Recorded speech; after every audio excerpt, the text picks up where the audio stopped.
What's up, guys? It's Mike Frank with Berkshire Hathaway, Frank Oliver and Company, coming to you today. Super excited. Over the last week, if you haven't already gotten them, there should be a teeny tiny little packet of s'mores on your doorstep, in your mailbox. For those of you that don't check your mail often, let's check the mail from time to time. Just show people that you love them. We dropped these off over the weekend, so I hope you guys got them. If you did, make sure you tag a post, comment, like on Instagram. We love your support, and we're trying to show the world that we're doing things a little differently here, which then raises the question of what does a realtor do? So we're going to have a 3-part mini-series over the next 3 weeks. You're going to hear it here in our To Be Frank show, also on the podcast if you don't already watch. It's on Spotify, both visual and audio. It's a lot of fun, so take a look. We're going to be talking a little bit about the difference between realtor, title, and lender. A lot of people don't really understand, and I know that sounds silly for most of you that have bought a home, but for most of our first-time home buyers, they just have never experienced it. Quite frankly, they just don't know what it is. So today we're going to dive a little deep into what does a realtor do during the transaction. I don't really know. I know that sounds silly, but here's the thing.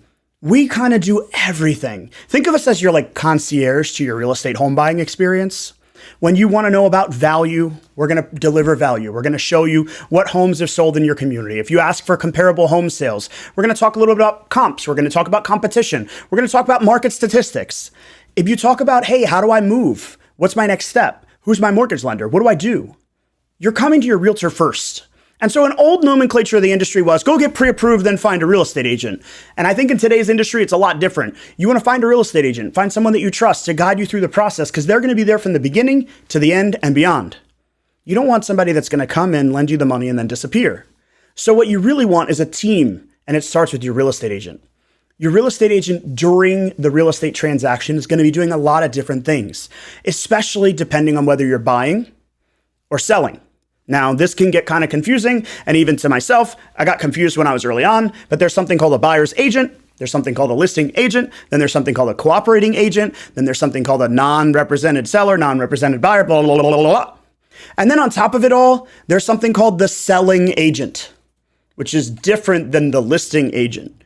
This is very confusing. So, what does a realtor do when they're representing you as a buyer's agent? Well, of course, they're going to connect you with a mortgage lender. They're going to get you pre-approved. They're going to walk you through the process, set some expectations. Perhaps they're going to show you some property, hopefully more than 3. They're going to take a look at the value of the homes in the community. They're going to identify your needs, and they're going to start to talk to you in a way that maybe you haven't thought about before. Let's talk about down payment, closing costs, out-of-pocket expenses. Have you thought about what you want your monthly payment to look like? What is in an ideal home for you? What does that look like for you? And let's narrow down the communities that are going to solve these problems. So your buyer's agent is very much holding your hand through the process. They're helping you. They're coordinating for you. They're getting you connected with the right people for the right protections along the way. Not all buyer's agents do things the same, and so you might find that you love your buyer's agent and somebody else might not. And that's okay. We're not all one size fits all.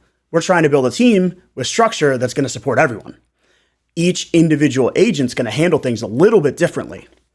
The key to a buyer's agent is somebody that's going to manage your expectations.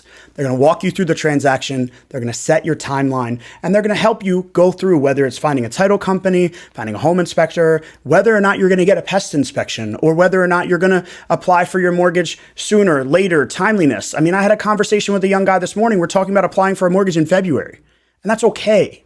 What we want to do is we want to set goals for him.